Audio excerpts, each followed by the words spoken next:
तो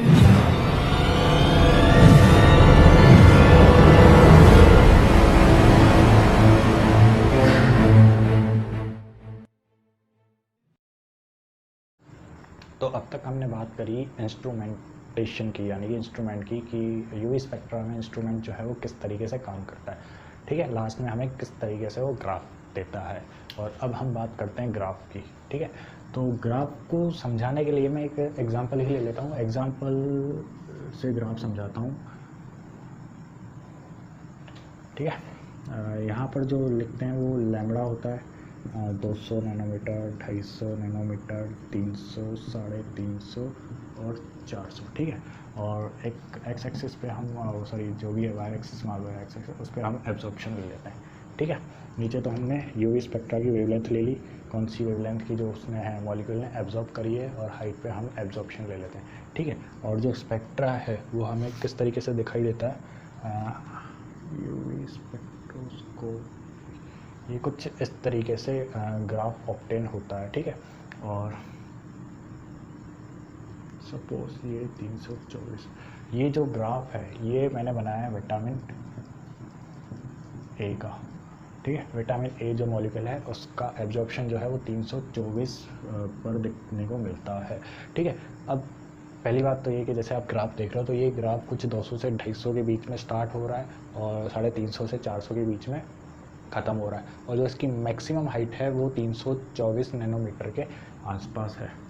ठीक है, तो पहली बात तो ये जनरेट होती है कि ये ग्राफ जो है वो शार्प नहीं है, यानी कि एक फिक्स वैल्यू नहीं बता रहा है, एक रेंज ऑब्टेन हो रही है। ठीक है, और जिस पॉइंट पर मैक्सिमम हाइट है, ठीक है, ग्राफ की, उस वेवलेंथ को कंसिडर कर दिया गया है कि उस वेवलेंथ पे मॉलिक्यूल ने रेडिएशन को एब्जॉर्ब किया है। तो सबसे पहला पॉइंट तो यही आता है यूवी रेडिएशन का या यूवी स्पेक्ट्रोस्कोपी का, कि इसमें जो ग्राफ हमें ऑब्टेन होता है, ठीक है, वो शार्प नहीं होता, रेयरली शार्प होते हैं जनरली, वरना तो ब्रॉड ही ऑब्टेन होते हैं सिर्फ।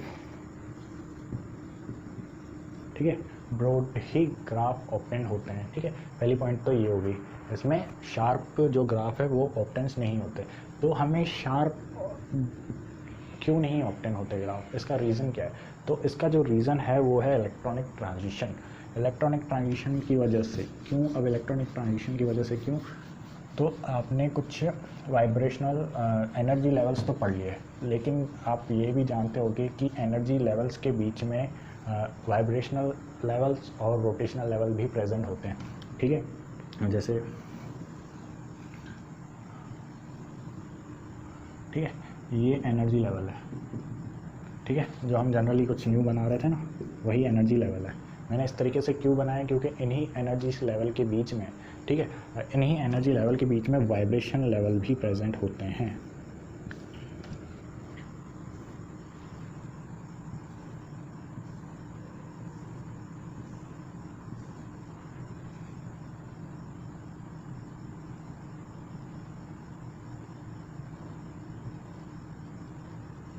इन्हीं जैसे ये जो है, ये वाइब्रेशन लेवल फर्स्ट, ये वाइब्रेशन लेवल सेकंड। ठीक है, ये सेकंड एनर्जी स्टेट का वाइब्रेशनल लेवल फर्स्ट, इसका वाइब्रेशनल लेवल सेकंड। ठीक है, और इन्हीं वाइब्रेशनल लेवल के अंदर ये रोटेशनल लेवल्स प्रेजेंट होती है, ये रोटेशनल लेवल है। ठीक है, ये जो पहली हो गई वो रोटेशनल लेवल फर्स्ट हो गई, ये रोटेशनल लेवल सेकंड हो गई। ठीक है, तो इन्हीं एनर्जी लेवल्स के बीच में अनदर एनर्जी लेवल्स प्रेजेंट होती है, जो होती है वाइब्रेशनल एनर्जी लेवल और रोटेशनल एनर्जी लेवल। तो अब इनमें भी इलेक्ट्रॉनिक ट्रांजिशन शो हो रहा होता है, जिसकी वजह से जो ग्राफ होता है वो कुछ ब्रॉड नेचर का आता है। ठीक है, इन वाइब्रेशनल लेवल्स में भी एक इलेक्ट्रॉनिक ट्रांजिशन हो रहा है, और जो एनर्जी लेवल्स हैं उनके बीच में भी इलेक्ट्रॉनिक ट्रांजिशन लेवल हो रहा है। तो एक मॉलिक्यूल के अंदर बहुत सारे इलेक्ट्रॉनिक ट्रांजिशन हो रहे होते हैं, उसी की वजह से जो ग्राफ है वो ब्रॉड आता है। ठीक है, तो ब्रॉड आने का रीज़न क्या है वो समझ गए होंगे, वो डिफरेंट टाइप के एनर्जी लेवल्स प्रेजेंट होने की वजह से, और उन्हीं के अंदर ये रोटेशनल और एनर्जी वाइब्रेशनल लेवल्स प्रेजेंट होने की वजह से। डिटेल में आप फिजिकल स्पेक्ट्रा में पढ़ोगे, ये रोटेशनल और वाइब्रेशनल एनर्जी लेवल्स जो होते हैं वो क्या होते हैं, इनकी वजह से क्या चेंज आ रहा होता है मॉलिक्यूल के अंदर। ठीक है,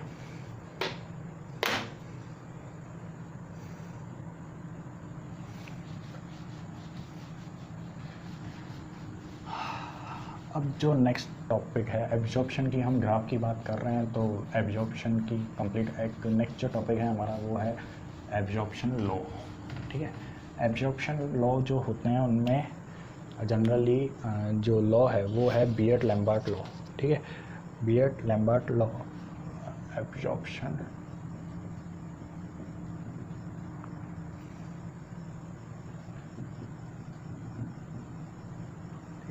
एब्जॉर्प्शन लॉ। तो एब्जॉर्प्शन लॉ में जनरली दो लॉ पढ़ते हैं, एक तो होता है लैम्पर्ट्स लॉ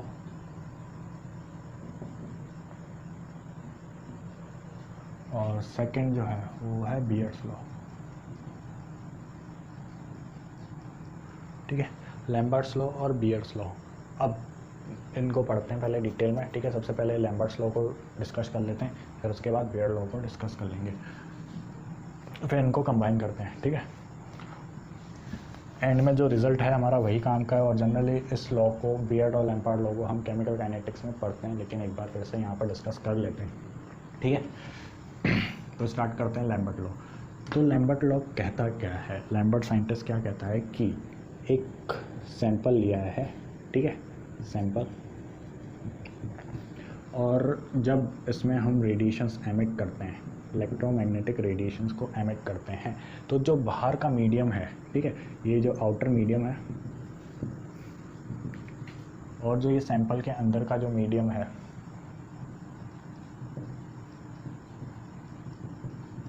ठीक है, ये आउटर मीडियम और सैंपल का जो मीडियम है अगर वो सेम है, ठीक है, तो सैंपल जो है वो, सैंपल जो है उसकी और जो लेंथ है वो dx है।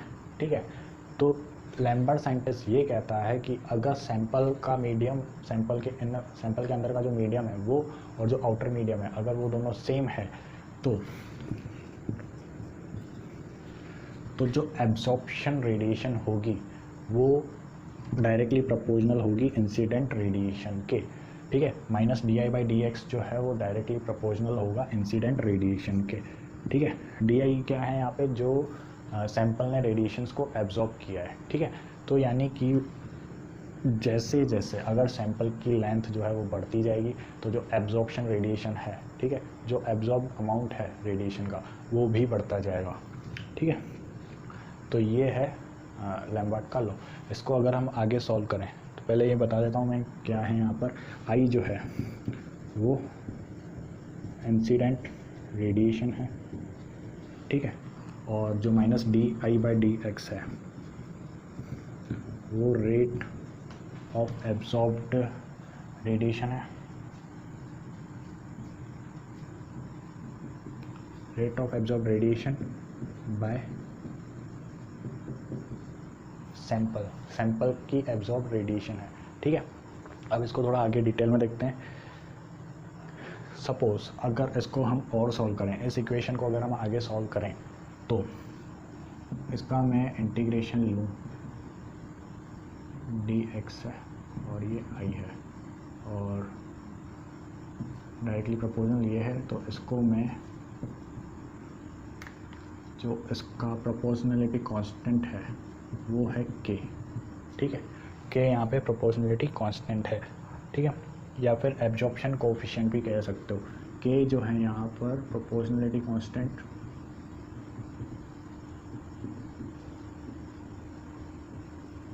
या फिर एब्जॉर्प्शन कोफिशिएंट, या एब्जॉर्प्शन कोफिशिएंट भी है।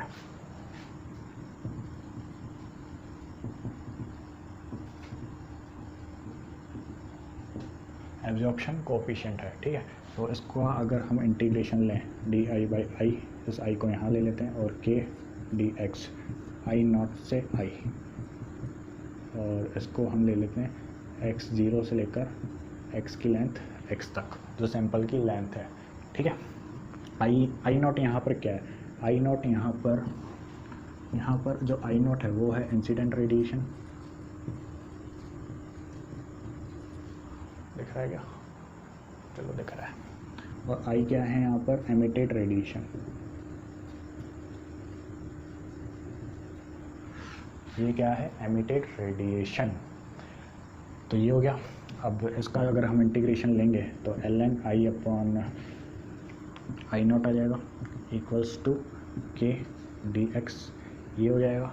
और इसको हम आगे सॉल्व करें, i upon i naught e की पावर के d x minus k d x, आगे जो माइनस है, ठीक है, यहाँ पर जो माइनस है, और उसके बाद जो i आएगा, उसके बाद जो i आएगा वो आएगा आई नॉट ई की power minus k d x, ठीक है, ये आएगा।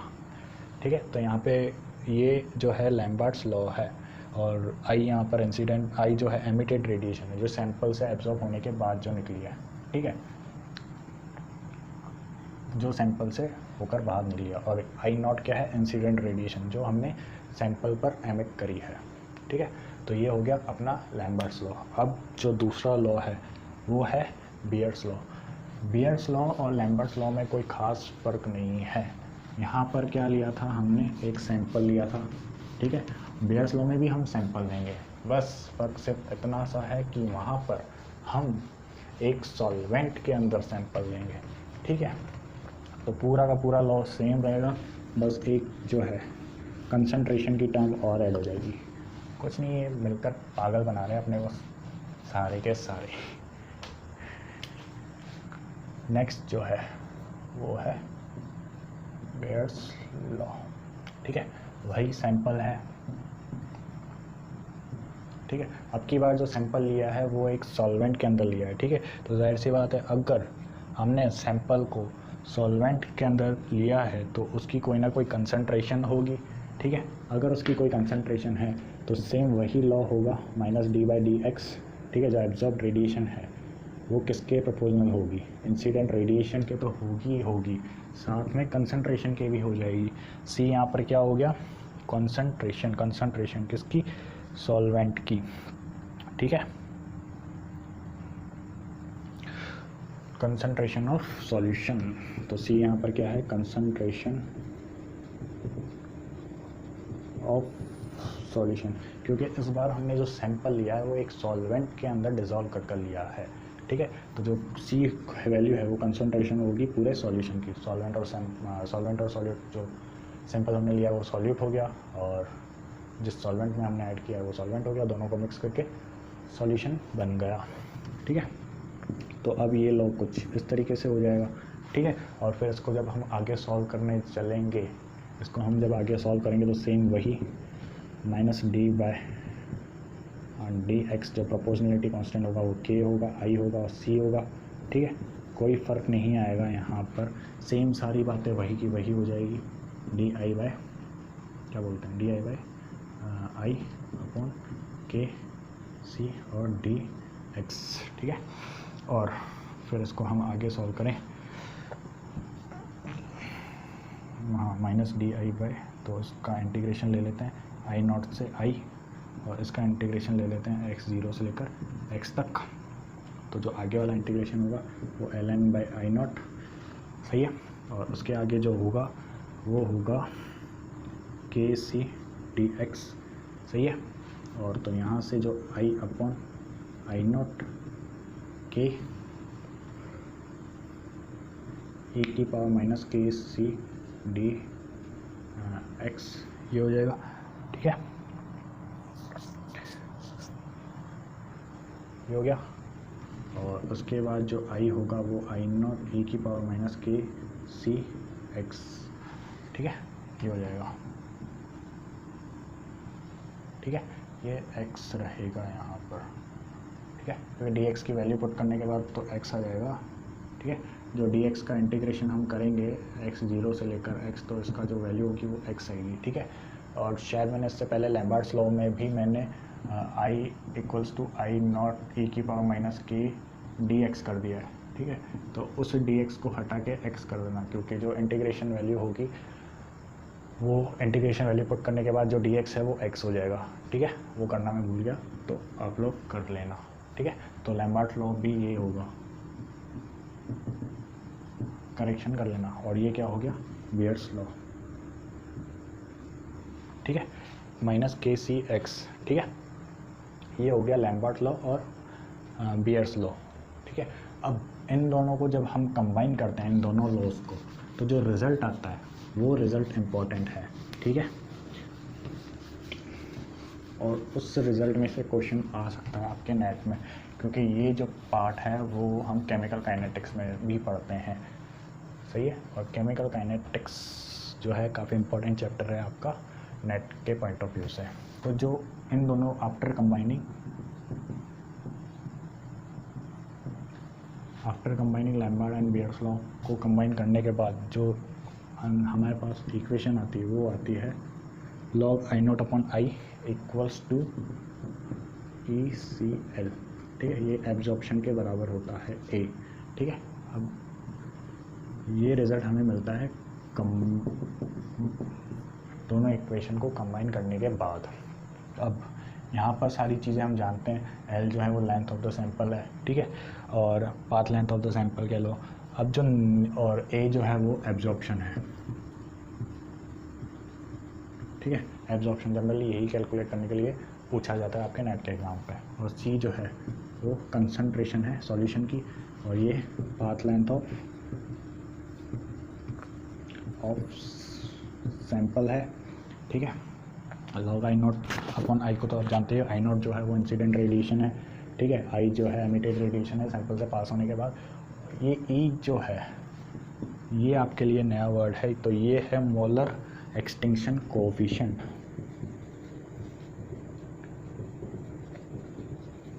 मोलर एक्सटिंक्शन कोएफिशिएंट, ठीक है। मोलर एक्सटिंक्शन कोएफिशिएंट एक कांस्टेंट वैल्यू होती है, कांस्टेंट वैल्यू नहीं होती है, हर सैंपल के लिए अलग अलग वैल्यू होती है। एब्जॉर्प्शन इंटेंसिटी भी कह सकते हैं इसको, या मोलर एक्सटिंक्शन कोएफिशिएंट, ठीक है। तो ये है आपका एब्जॉर्प्शन लॉ, जिसमें आपने दो बातें पढ़ी, एक तो पढ़ी लैम्बर्ट्स लॉ और दूसरा बियर्स लॉ, ठीक है। तो अब तक हमने यूवी स्पेक्ट्रा में कुछ क्या क्या पढ़ा हमने। यूवी स्पेक्ट्रा में एक तो जो इलेक्ट्रोमैग्नेटिक स्पेक्ट्रम है, तो ये किस वेवलेंथ पे लाई करता है हमने वो देख लिया, ठीक है। उसके बाद हमने इंस्ट्रूमेंटेशन पढ़ा कि इंस्ट्रूमेंट में हम किस तरीके से मॉलिक्यूल पर रिसर्च करते हैं और मॉलिक्यूल के बारे में जानते हैं। जनरली हम मॉलिक्यूल के बारे में उसकी कंजुगेशन प्रेजेंट है कि एब्सेंट है, जनरली ये बातें यूवी स्पेक्ट्रा में जान पाते हैं।